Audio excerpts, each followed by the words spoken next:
नित्यं पद्मालया सरस्वती विशेष విశేషమైనది మహోన్నతమైనదిగా మనం శాస్త్రాలలో తెలుపబడింది. అది గురువు యొక్క విద్య ద్వారా విద్యార్థులకు విద్యా గడపడం ద్వారా ఆ యొక్క గొప్పతనం గురువులను ఆపాదించబడింది.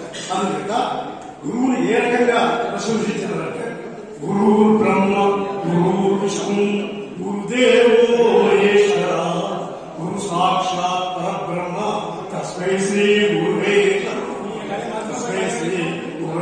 నమః.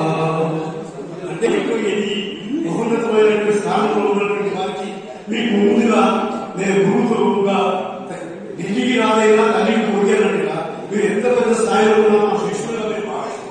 మాకు హృదయపూర్వకమైనటువంటి ఎన్నో ఆశీర్వాదాలు ఈ సందర్భంగా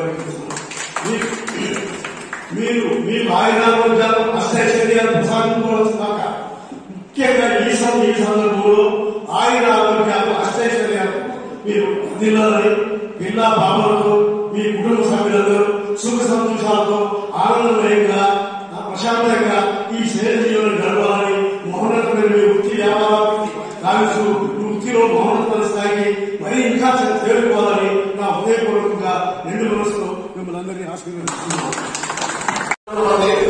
మనకు రానున్న చదువులో మనకు చనిపోయిన పెళ్లిళ్ళైనా ఎవరైనా కార్యక్రమం ఇబ్బంది పడ్డా వాళ్ళకు కూడా సహాయపడుతుంది. కాబట్టి నేను మీ చేతికి వచ్చిన సహకారంతో అందరినీ సహకారంతో ముందు సహకారం చేస్తూ ఈ కార్యక్రమానికి అందులో భాగంగానే ఈరోజు అంటే 4 సంవత్సరాలు అవుతుంది ఇప్పటికీ. దీని ముఖ్య ఉద్దేశం ఏంటంటే మనందరం కూడా ఎన్నో వివిధ హోదాలు ఉన్నప్పటికీ వివిధ వ్యాపారాలు చేసినప్పటికీ మనం మన తోటి మిత్రులని లేకపోతే